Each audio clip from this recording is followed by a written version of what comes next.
Bom dia, futuros servidores do Ministério Público da União.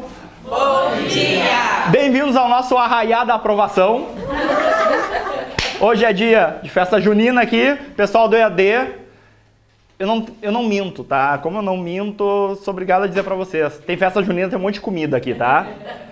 Por que eu tô falando isso? Vocês pensam, como é que eu vou estudar agora pensando em comida? Eles também estão, eu proibi eles de comerem, tá? Eles vão estudar focado, vamos ver o nível de foco deles agora, tá? Aqui, ó, se eu ver alguém olhando pra ali, vocês vão ver, tá?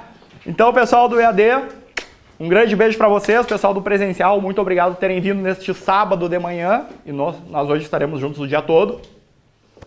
Pois bem, nós paramos a aula passada falando da evolução do Estado brasileiro, né? E eu falei para vocês lá do patrimonialismo no Brasil, que vem desde que o Brasil foi descoberto, não é? Descoberto, foi sem querer, tô louco então, tá? Desde que daí passou por todo o Império, e aí chega na independência do Brasil, né? Ainda no Império, depois na República, que a República, né? Foi um golpe militar, também com o apoio das mesmas elites patrimonialistas que ficaram fazendo aquela política dos governadores, né? Governadores, que eram os presidentes das províncias, não incomodavam o presidente da República, o presidente da República não incomodava eles, e tinha a política café com leite, que era um presidente de São Paulo, um presidente de Minas, né? Poucas vezes, algumas vezes houve ali era para ser Minas, foi São Paulo e tal, mas a grande ruptura desse modelo surge em 29, com a crise de 29, não é? Que aí o preço do café no mercado internacional desaba, tem uma crise política enorme no Brasil, por causa do pessoal aqui do Rio Grande do Sul unido com a Paraíba, Getúlio Vargas aqui no Sul. São Paulo passa a perna em Minas, elege um presidente paulista, e era a vez de eleger um presidente mineiro. Com isso, o Rio Grande do Sul e Paraíba conquistam apoio mineiro. E mais do que isso, João Pessoa é assassinado na Paraíba, versão oficial, crime político, né? Foi o que Getúlio Vargas espalhou por aí para ter revolta. Versão extraoficial, foi assassinado pelo marido da amante, tá? Mas isso foi usado como desculpa para um crime, não se sabe até hoje se é crime político ou não. E aí Getúlio Vargas faz a revolução, que é um golpe em 1930. Getúlio Vargas, então, assume o poder em 1930 e começa aí a Era Vargas, que vai durar 15 anos, até 45. Né? Nesse período, então, começa com uma ditadura, depois vira... ele é eleito democraticamente, ele cria a Justiça Eleitoral em 1933 para fazer as eleições de 34, ele ganha as eleições de 34, aí, em 37, ele toma um golpe dele mesmo. Então ele dá um golpe nele mesmo em 37 e ele assume o poder que ele tirou dele mesmo. Só que em 37 ele assume como ditador. Pois bem, durante todo o período Vargas já começa uma transição no Brasil do modelo patrimonialista para o modelo burocrático de Estado. Patrimonialismo tem esse nome porque ocorre uma apropriação privada dos bens públicos, não é? Então, tem nome de patrimonialismo, porque o patrimônio público é usurpado por entes privados. Quem são os entes privados? Os governantes e os seus amigos, parentes, etc. Então, o nome patrimonialismo surge dessa ideia de que o patrimônio público, na verdade, se confunde com o privado dos governantes.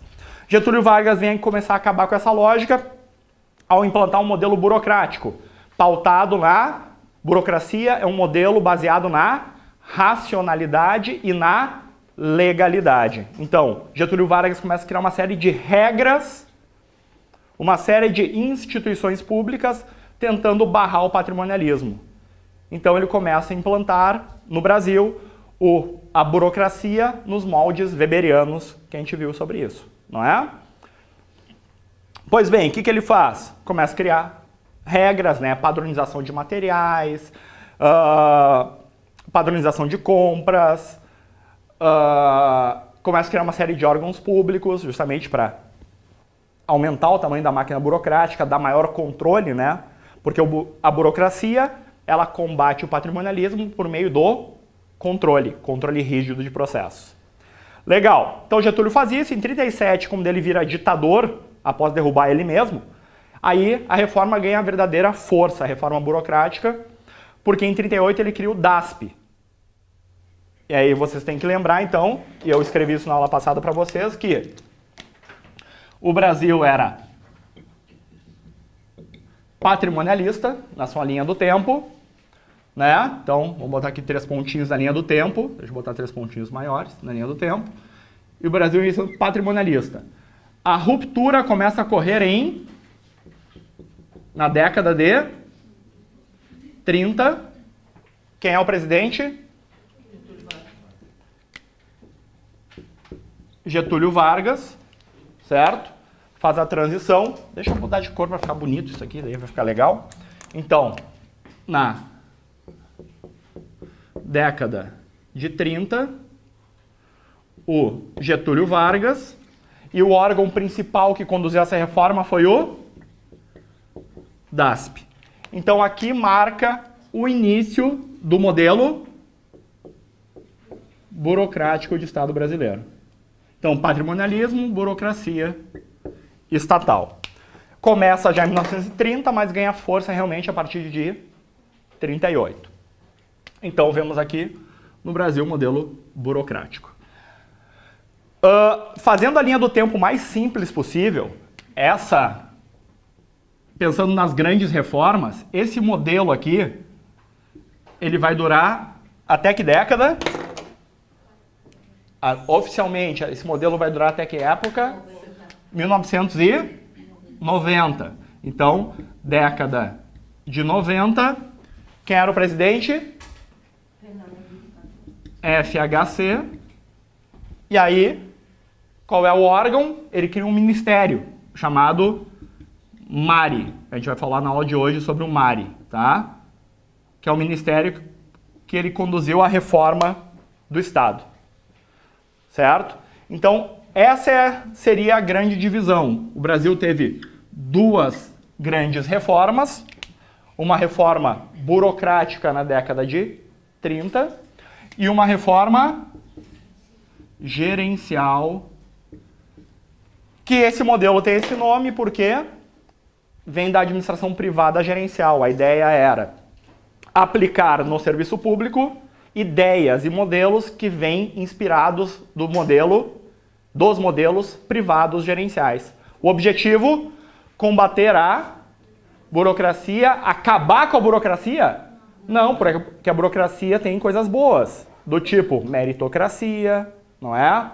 Impessoalidade, regras gerais, né? A legalidade, racionalidade. Não era acabar com tudo, era acabar com as disfunções burocráticas, para dar maior eficiência, eficácia para o Estado, tudo aquilo que a gente viu sobre o modelo gerencial. Reduz o tamanho da máquina do Estado, dá mais eficiência, o Estado deixa de ser o executor direto das coisas e passa a ser mais um articulador, certo? Então, essa é a linha do tempo brasileira, a mais básica de todas, certo? Então, 2 grandes reformas, burocrática e gerencial. Certo? Isso você tem que lembrar sempre que a questão começar. Sobre a evolução do Estado brasileiro, esse é o grande cenário. Pois bem, mas foi tão puro, simples assim essa linha? Não, porque onde é que nós estamos? Nós estamos nesse momento na década de 60, tá? Então se a gente for considerar, a gente está mais ou menos aqui do meio para o fim. O que acontece aqui do meio para o fim? Primeiro, quando Getúlio Vargas sai em 45, ele já está sendo altamente combatido. Já é o final da Segunda Guerra, lembra o contexto internacional. Ele já está sendo combatido. Assume o Dutra, que não faz quase nada. Ele é ex-ministro da guerra do Getúlio, ele assume, né, eleito, tanto que em 51 Getúlio Vargas volta, eleito dessa vez democraticamente. Só que aqui o contexto de Guerra Fria está ainda mais forte. Então um presidente trabalhista não é visto com bons olhos nessa ideia de combate, que tudo é caça ao comunismo ou caça ao capitalismo, né? Tem a extrema polarização mundial. Getúlio Vargas, presidente brasileiro, está onde? No quintal dos Estados Unidos, América. E na América ninguém toca sem autorização dos Estados Unidos. Eles começam uma enorme intervenção bancando uma série de ditaduras, né? Nessa época, então, começa na sequência ali, não é exatamente essa sequência, mas nós temos a ditadura chilena, a ditadura brasileira, a ditadura argentina, tá? Nós temos no Panamá, nós temos Paraguai. A Paraguai, se não me engano, foi a primeira, antes do Brasil. Tá? Então nós temos uma série de ditaduras bancadas, né, para acabar com qualquer chance de ter comunismo. Não que fosse ter, eu já expliquei para vocês, né, era fruto da polarização. Qualquer chance de ter comunismo. Só que o que era comunismo na época? Qualquer coisa que não fosse aquela ideia bruta de capitalismo. Não, sei lá o quê. Ah, eu tenho um amigo, deixa eu abraçar. Comunista! Isso é socialismo, é revolução. Então qualquer coisa era mal vista na época. Era uma época de polarização. Ainda bem que isso nunca mais aconteceu no Brasil. Essa polarização meio burra. Não, né? Nunca, né? Beleza. É ciclos, já falei pra vocês, né? Estamos voltando àquela polarização imbecil. Tá? Então, mas em termos... Isso em termos políticos. Mas em termos administrativos, o que acontece? Já na década de 50 aqui, depois que sai o Getúlio e assume o nosso ilustríssimo Juscelino Kubitschek, já percebe-se que a burocracia foi longe demais. Então o próprio JK já começa a tentar desburocratizar a coisa. Ele não faz uma grande reforma, por isso que não tem esse marco no JK. Não existia modelo gerencial no JK. Mas ele já começa essa ideia de desburocratização, ele já faz estudos para desburocratizar, estudos de simplificação administrativa. Então, JK já começa com essa ideia, peraí, já burocratizou demais, vamos tentar desburocratizar. E ele tinha um plano de governo, um plano de metas, cujo slogan era 50 anos em 5. Pois bem, em 5 anos do meu governo eu quero fazer o equivalente a 50. Se a administração direta é muito burocratizada, e eu tenho um monte de dinheiro, que ele estava pegando empréstimo americano, aquela história, né? Ele era ali alinhado a essa ideia de governo. Ele está pegando um monte de empréstimo internacional, bancado pelos Estados Unidos, foge do comunismo, implanta tudo que é coisa capitalista, então ele começa a botar indústrias no Brasil, como a indústria automobilística, chega aqui, né? Obviamente, indústria americana, né? Chega aqui, bancado com empréstimo, tá? Mas, se a administração direta é muito burocratizada, o que ele faz? Vamos investir por onde é mais flexível, que é a administração indireta. Então, 95% de todo o dinheiro do plano de metas foi investido via administração indireta, que é contratação simplificada. Ah, contrato Niemeyer para construir Brasília. Ah, não vamos licitar para conseguir mais barato Brasília? Não, eu preciso construir ela no meu governo. Vamos pegar os amigos. Ah, precisando de mais dinheiro aqui, pega e dá para os amigos. Ah, o cara pediu mais, dá mais para ele. O cara pediu para contratar fulano, contrata fulano. Então, 95% de todo o dinheiro do plano de metas é investido via administração indireta. Então, administrativamente, o que começa a acontecer aqui na década de 50 é essa enorme divisão, esse abismo entre administração direta e indireta. Então, aqui na década de 50, com o JK, ainda é período burocrático, tá? Oficialmente falando, mas já começa uma maior divisão entre a administração direta e indireta. Quem é que é priorizado? A indireta é priorizada, investem nela e abandonam a direta, o pessoal fica lá, aquele que é concursado, etc., fica lá meio à margem da situação, certo? JK também ele começa a toda uma ideia de consultoria, tecnicismo, né? Consultoria interna, capacitação, ele cria a EBAP, né? Escola Brasileira de Administração Pública, e por aí vai. Então essa ideia de tecnicismo começa aqui com mais força, a ideia de consultoria, treinamentos administrativos, separa política de gestão, tudo isso começa aqui com mais força dentro de JK. Pois bem, depois de JK tem Jânio e Jango. Jânio foi eleito presidente e o vice eleito Jango, João Goulart. Só que tinha uma questão interessante, naquela época tu votava para presidente e votava para vice. Então, presidente de uma chapa, vice de outra. Jânio, da chapa mais apoiada aqui, assume, mas meio louco das ideias, fica 8 meses e vaza. Quando ele vaza, quando ele dá o seu anúncio, né, que forças ocultas o fizeram renunciar, era para assumir o Jango. Só que Jango era herança política do Getúlio, trabalhista. Trabalhismo era visto com bons olhos naquela época? Não. Guerra Fria, década de 60, crise dos mísseis lá, Estados Unidos e Rússia. Tá bombando, cada vez maior a Guerra Fria. Um presidente trabalhista na América do Sul? Oi? O que ocorre em 62? Uma tentativa de golpe, todo o movimento levantado pelo Brizola aqui no Rio Grande do Sul, chamado Movimento da Legalidade, para assumir Jango. O exército gaúcho não entra no golpe, apoia Jango, Jango assume o poder, só que tem uma manobra administrativa no Congresso, lá uma manobra política, perdão, em que o Jango assume, mas estamos num regime parlamentarista. Então, Jango assume num regime parlamentarista. Quem manda? O Congresso, e não o Jango. Então, ele assume sem força, é um presidente lá que basicamente não consegue fazer nada, porque não tem força política para nada. E até que chegamos agora sim em 64.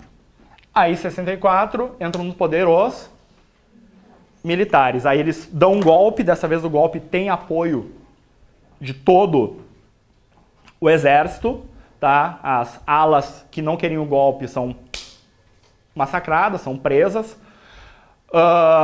Ocorre o golpe, certo? Então aqui, se a gente for contar no Brasil, já temos o golpe de 889 para a República, o golpe do Getúlio nele mesmo, tá? O golpe de 30, o golpe do Getúlio nele mesmo, 37, uma coisa incrível. O Brasil, o cara gosta tanto de golpe que ele dá golpe nele mesmo, tá? E aí uma tentativa de golpe em 62 e mais um golpe, dessa vez que se efetiva em 64. Eu sei que o pessoal tá meio traumatizado com a palavra golpe, né? Falar a palavra golpe hoje em dia no Brasil cai naquela ideia de polarização. Se tu acha que foi golpe na Dilma, tu eu ia falar lasanha, não, tu é a mortadela. Se tu acha que não foi golpe, tu é coxinha, tá? Como eu disse, eu tô usando a palavra golpe porque nesse contexto aí foram golpes, tá? Quando tem uma ruptura brusca na ordem democrática, tu tem um golpe, pronto. Vai dizer que nenhum deles foi. Não foi? Acabaram com a Constituição, fecha Congresso, tá? Não aconteceu no primeiro ano, mas começa a emitir um monte de leis por conta própria, fecha Congresso, nova Constituição. Isso não é uma ruptura na ordem democrática? Então, o nome disso é golpe. Golpe de 64, por mais que aquele teu amigo alucinado diga que não foi golpe. Foi uma intervenção militar a pedido do povo, povo americano, tá? Pediram bastante, a América Latina toda. Então, pediu junto aqui. Olha, nunca tinha visto uma união dessas, do povo todo da América Latina pedindo golpes. A América Latina nunca antes na história desse país, como diria o presidente preso, né, nunca antes na história desse país, a América Latina esteve tão unida. Todo mundo pediu golpe militar, então, na América Latina. Né? Então, vamos lá. Começa aqui, então, o período, de novo, ditadura. E aí, eu já falei para vocês, ditadura, ele tem esse nome, ditadura, porque ela tem características semelhantes. Não importa se é ditadura de esquerda, de direita, de cima, de baixo, de centro. Ditadura eu tenho um governo autoritário, que centraliza o poder, né, e que decide fazer o que quer a hora que quer. Vargas foi assim? Foi. Os militares foram assim? Foram. Então, são os períodos em que qualquer reforma é feita facilmente. Porque quem está no poder é dono de tudo. Tá? Rafael, então isso é patrimonialismo? Não necessariamente. Porque não necessariamente ele se apropria do patrimônio público. Tá? Não necessariamente a ditadura é patrimonialista. Pode ter ditadura patrimonialista? Sim, se tem apropriação de patrimônio público. Mas nesse caso aqui, tem corrupção? Tem emprego de parentes? Tem. as mesmas que tem até hoje. Então tem características de patrimonialismo ainda da herança cultural brasileira. O Brasil nunca acabou com isso. Não houve um momento santo de 64 a 85 em que tudo acabou, e daí em 86 voltou a ter corrupção, etc. Não existe isso. Né? Então todo o período, Vargas teve isso, bem diante já teve isso, então as características patrimonialistas, não houve uma ruptura aqui. Elas se perpetuam. E obviamente se perpetuam aqui, por quê? Porque nós temos até hoje. Então, os militares assumem em 64 o poder, nesse contexto, e a primeira coisa que eles querem fazer é marcar o governo. Então eles vão fazer uma reforma administrativa. Né? Porque nós tínhamos nessa época, qual é o contexto econômico? Inflação, desemprego. O João Goulart ele queria fazer reformas trabalhistas, não conseguiu, né? Vamos fazer reforma comunista, não conseguiu, ele não tinha poder. Então quando os militares assumem, eles querem marcar. E aí para marcar eles começam a fazer estudos para uma reforma administrativa para dar mais dinamismo no Brasil, que o Brasil estava estagnado. Então, vamos fazer um desenvolvimentismo por meio de muita intervenção estatal, investimento de economia e muito empréstimo externo, muito mais do que o JK fez. Tá? A dívida externa já está muito alta no governo JK, nos governos militares a dívida externa ela explode no Brasil. Tá? Aí eles criam a Comestra, tá? Comissão Especial de Estudos para a Reforma Administrativa, e começam a fazer uma série de projetos para desenvolver o país. Lembro que eles estão aqui para combater o comunismo, né? Combater tudo aquilo comunista do João Goulart, né? O que eles fizeram? Pegaram os estudos que o João Goulart tinha feito por meio da sua comissão Amaral Peixoto, gostaram, apesar do comunismo, e usaram esse estudo da Comissão Amaral Peixoto, que era lá do João Goulart, comunista, para fazer a reforma administrativa do governo militar. Não, Rafael, isso não pode. Os militares eram comunistas, então. Não, mas como eu disse, era a polarização que não permite enxergar esse tipo de coisa.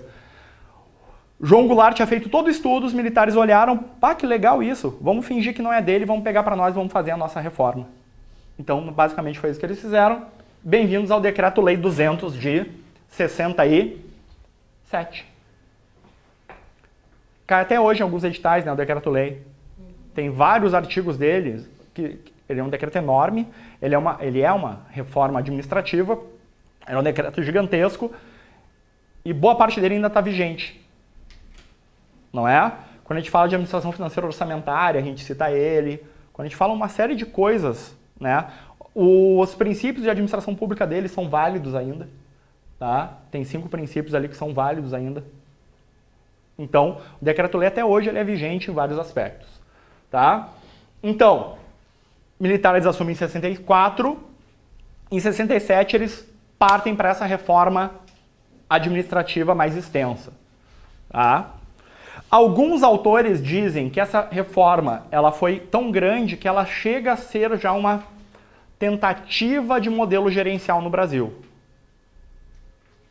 Tá? Justamente porque, olha um dos princípios dela qual era. Descentralização, típica característica do gerencialismo. Só que, óbvio, não é porque nem existia gerencialismo ainda. O gerencialismo só vai surgir em 78 na Inglaterra com a Margaret Thatcher. Tá? Mas algumas ideias já existem aqui. Desburocratização, tentar dar uma visão mais técnica para as coisas. Tá? Continua a enorme separação entre a administração direta e a indireta. Continua o muito maior investimento na administração indireta. Então os militares eles mantêm essa lógica, mantêm essa ideia. Tá? Então tá aqui. Tecnicismo, em vários aspectos. Os militares são conhecidos como governos tecnocratas, né? Então planejamento pela ótica tecnicista, controle, tudo isso dos militares. E a ideia deles era substituir a administração burocrática por uma administração para o desenvolvimento. Por isso que é um período nacional desenvolvimentista. Tá? Um período autoritário, ditadura, nacional por causa do nacionalismo exacerbado, né? Estrangeiros não são bem-vindos, né? Estrangeiro pobre, claro, né? Estrangeiro pobre não é bem-vindo, só os americanos. Economia nacionalista, etc., apesar de ser tudo feito com empréstimo estrangeiro, então fica aquele negócio maluco. Tá? Então, ao mesmo tempo que eles buscavam uma descentralização administrativa, existia uma concentração de poder, porque era uma ditadura. Tá? Então era um negócio meio bipolar, assim. Administrativamente queremos descentralizar, mas politicamente somos uma ditadura, tem que fazer o que eu mandar. Tu não tem autonomia nenhuma, então ficava aquela coisa bizarra. Inclusive eles que indicavam os governadores, na época, né, senadores e por aí vai. Tinham fechado o Congresso e por aí vai. E aqui os 5 princípios fundamentais lá do Decreto-Lei 200. E para não esquecer eles, vamos lá, 5 princípios. P, quem já foi meu aluno? 2C, 2D.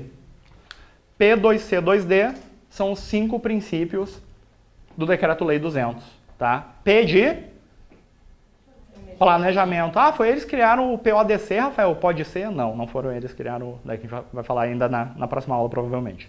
Então, planejamento. Planejamento com viés técnico, tá? Pensar no futuro de maneira técnica, o P.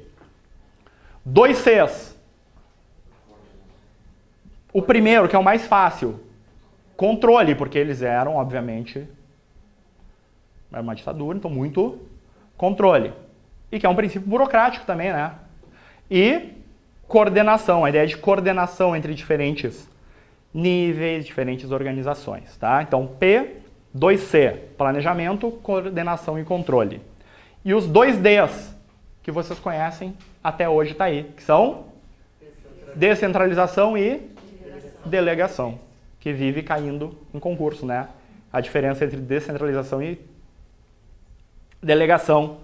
Isso aí cai desde que eu comecei a fazer concurso, 2001. E aí tu pensa, ah, nossa, 17 anos já caindo, sim. E continua caindo todo ano. E cai pouco ou muito? Muito. Os caras não cansam de perguntar a diferença entre descentralizar e delegar, né? Tá aqui, ó, descentralização e delegação de competência, 2 princípios surgidos lá no Decreto-Lei 200. Tá? Então, P2C, 2D, planejar, planejamento, coordenação e controle, delegação e descentralização. São os 5 princípios da reforma militar. Principais pontos, então, do Decreto-Lei 200. Já falei para vocês, continua a enorme distinção entre a administração direta e a direta, burocratizada, pouco investimento, salário baixo. Aqui que o serviço público começa a ser muito desvalorizado, tá? Com muita força. Indireta, valorizada, muito dinheiro, muito investimento. Por quê? Tu chama um amigo para trabalhar. Né? Olha só, tem uma vaga aqui na Caixa Econômica. Nem precisa de concurso, vem aqui e eu te boto para trabalhar. Né? Então, tá aqui. Distinção entre administração direta e indireta, com muito investimento pela indireta. Para quem diz que não teve corrupção nesse período, eu sempre peço para perguntar se tinha algum parente próximo de militar desempregado na época. Ou que um apoiador do governo desempregado na época. Não tinha. Eles todos foram colocados na administração indireta sem concurso. Tá? Então tinha muito disso. Tá? Autonomia maior na administração indireta, porque era mais ágil, mais flexível. E com isso subentenda, não precisa concurso, eu posso contratar quem eu quiser, botando algum argumento ali do tipo, tecnicamente é melhor. Tá? Definição de programas plurianuais. Orçamento, programa anual. Qual é a nossa estrutura de orçamento até hoje? Não é isso? Nós temos um plano plurianual de 4 anos, lei de diretrizes orçamentária, que é anual, e depois a LOA, a lei orçamentária anual. Então nós temos essa ideia de orçamento é a base do planejamento. Já estava aqui também. Tá? Flexibilidade de aquisição e contratação de bens e serviços. Flexibilidade onde? Na administração indireta. E fortalecimento do sistema de mérito, fortalecimento e flexibilização. Como é que tu fortalece e flexibiliza? Tu fortalece no papo. Vamos realmente trazer quem é bom, quem merece. E quem é que merece? Ó, tem um sobrinho meu aqui, ele não está me dando muito certo na vida, vamos colocar ele de diretor da Caixa. Esse sobrinho era Aécio Neves, tá? Mas isso aqui já nos anos 80. Ele, com 24 anos, ele veio colocado de diretor de loterias da Caixa, recém-formado. Tá? Mas aí tem outros 500, já é o período democrático, mas já entra na conta, ele é ilustrativo do que rolava antes. Tá? Então, tá aqui. Contratação sem concurso na administração indireta era a maneira de flexibilizar e garantir, olha só, garantir a meritocracia. Porque tem um cara muito bom aqui, só que ele não passa em concurso.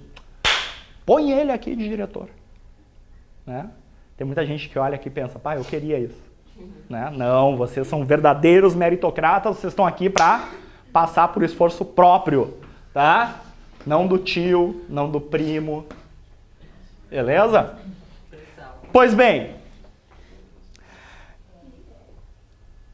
os anos 70, tá? Então os militares assumem em 60, com apoio, não precisava de apoio, na verdade, eles impunham um apoio, tá? Mas com essa hegemonia, eles começam a implantar as reformas e meio que alinham o país. Eles pegam a inflação alta e a inflação cai, tá? Mas a inflação cai, a gente está falando de 15%, tá? 12% era a inflação baixa da época, tá? A inflação cai, o Brasil começa a crescer, uma série de coisas. E daí nos anos 70, tanto que os anos 70 ficam conhecidos como a época do milagre econômico brasileiro. Não é? Lembra que a gente estudaram isso no colégio, né? Ah, milagre econômico brasileiro, década de 70. Pô, começamos a década de 70 ganhando uma Copa do Mundo. Tá? 90 milhões em ação. Imagina, começamos na década de 70 ganhando uma Copa do Mundo. Tá? Tinha perdido em 66, então os militares ficam meio assim, agora a gente tem que ganhar. Ganharam a Copa do Mundo de 70. O Brasil, a economia se desenvolvendo, muitos investimentos. Repressão total a qualquer um que falasse contra. Então o cenário era aquele assim, ó, pá, tá dando tudo certo no Brasil. Por quê? Qual é o jornal que iria escrever contra o regime totalitário? Rafael, isso não aconteceu no Brasil. Beleza, então vamos pegar Cuba. Tá? Quantos, em homenagem à minha amiga? Ditadura, teve ditadura em Cuba? Teve, tá? Era ditadura. Só que ela era de esquerda.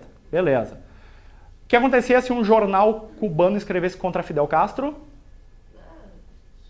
Acabava o jornal, né? Não, às vezes o jornal continuava, só trocava o jornalista, né? Característica de qualquer ditadura é caçar os contrários. E eles têm poder para isso, eles têm hegemonia, poder para isso, eles não cumprem leis, né, eles violam direitos humanos. Então, aconteceu em Cuba? Aconteceu uma vez. Aconteceu em Cuba. Eu acompanhei um jornalista brasileiro. Por que tu fez isso? Porque e ele ia entrevistar um jornalista cubano. Uhum. E ele perguntou, tu pode falar contra a revolução? Aham. E o jornalista disse, não. Não pode. Aqui é revolução, não se fala Não nada tá? contra a revolução. Então, característica de qualquer ditadura, vamos lá. Ditadura comunista lá de Stalin, tinha jornais que podiam falar contra? Não. Ditadura em Cuba, tinha jornal que podia falar contra? Não. Ditadura de Pinochet, que foi uma ditadura de direita no Chile, tinha algum jornal que falava contra? Então por que raios alguém acha que no Brasil era essa maravilha? Não era. A noção que tu tem no ambiente de ditadura é de maravilha, por quê? Qualquer pessoa que ouse escrever contra, morre, tem censores nos jornais. Então, tá aqui. Esse é o contexto da década de 70. Então, a economia realmente está crescendo, o Brasil realmente está se desenvolvendo e parece que todo o resto está resolvido, porque ninguém podia escrever nada contra, tá? Só que tem um detalhe importante que é significativo para explicar justamente o fim do período militar. Porque se fosse essa maravilha toda, não teria por que acabar. Assim como, vamos voltar no Brasil para a história, por isso que é importante ter essa visão geral da história. Patrimonialismo, aquele modelo patrimonialista, por que ele acabou?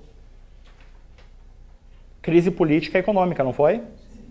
Porque quem era dono do poder na época tinha porquê, vamos acabar com isso, não quero mais. Claro que não, eles tinham hegemonia, as elites ali da época tinham hegemonia. Por que cargas d'água eles iam acabar com aquilo? Ah, Rafael, Revolução Popular. O Brasil nunca teve, nessas revoltas populares, etc., nunca teve nenhuma que impactou todo o Brasil, que fez mudança. Todas as mudanças brasileiras grandes foram apoiadas por elites que se mantiveram no poder. Todas. Independência do Brasil, República, tá? A própria Revolução de 30, que é o golpe do Getúlio Vargas, foi apoiado pelas elites gaúchas, mineiras, paraibanas, conseguiram. O Brasil, diferentemente de outros países que tiveram realmente revoltas populares em que o povo em algum momento se ligou e disse assim, ó, acaba essa palhaçada, o Brasil nunca teve isso. O Brasil sempre dependeu fortemente das elites. Tá? Então, quando a gente chega na década de 70, tá todo mundo feliz. É a década do milagre econômico brasileiro.